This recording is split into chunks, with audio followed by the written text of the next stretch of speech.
గురుస్వాములు RL Nayak, P Naveen Yadav, S Srikanth, Rinku స్వాముల ఆధ్వర్యంలో అయ్యప్ప స్వామి భక్త బృందం శబరిమల మహాపాదయాత్ర కొనసాగుతోంది. సికింద్రాబాద్ గణేష్ టెంపుల్ నుంచి మొదలై పాదయాత్ర 5వ రోజు కోమిరెడ్డిపల్లి నుంచి కనిమెట్ట చేరుకుంది.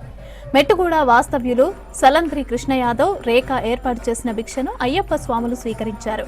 ఇవాళ రాత్రికి కొత్తకోటలో బస చేయనున్నారు అయ్యప్ప స్వాములు.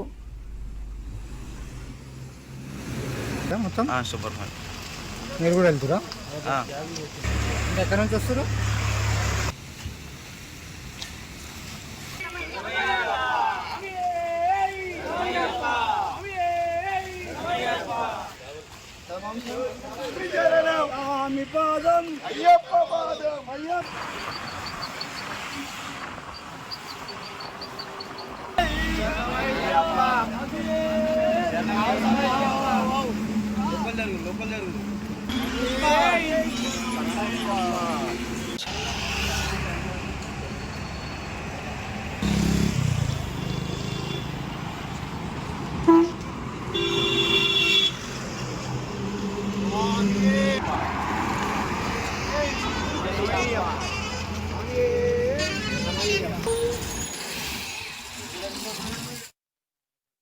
అయ్యప్ప శబరిగిరి ఆశీర్వాదంతో ఈరోజు 5 రోజు మనం ముసాపేట్ అయ్యప్ప స్వామి టెంపుల్ నుంచి బయలుదేరినాం.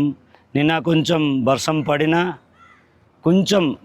పడిన అందరి మనతో ఉన్న అయ్యప్ప స్వామిలు అందరి సహకరించి వర్షంకు దూరం పంపించి మనం యజాబజీ ఎట్లా నడుస్తాం సేమ్ అట్లాగా నడిచి మా కనిమెట్ట అయ్యప్ప స్వామి టెంపుల్కు చేరుకున్నాము. సాయంత్రం కొత్తకోట జస్ట్ దగ్గర కొత్తకోట ఫంక్షన్ హాల్కు చేరుకుంటాం. ఎట్లయినా మనం సికింద్రాబాద్ దేవాలయం వచ్చి గణేష్ టెంపుల్ నుంచి బయలుదేరిన పదయాత్ర మంచిగా బ్యూటిఫుల్గా నడుస్తున్నాయి. నిన్న 11 మెంబర్స్ ఆనాసగలో జాయిన్ అయినారు. కొత్తకోటలో సాయంత్రం కొంతమంది జాయిన్ అవుతున్నారు. మోర్ దెన్ 500 మెంబర్స్, 500 డివోటీస్ మనం మంచిగా పదయాత్ర చేస్తున్నాము. అయ్యప్ప దగ్గర నాకు ప్రార్థన ఎన్నదర్ 32-33 డేస్ మనకు నడిపిస్తే మంచి ఆరోగ్యంతో మనము శబరిగిరి అయ్యప్ప స్వామికి దర్శనం చేసుకుంటాం. స్వామి శరణమయ్య.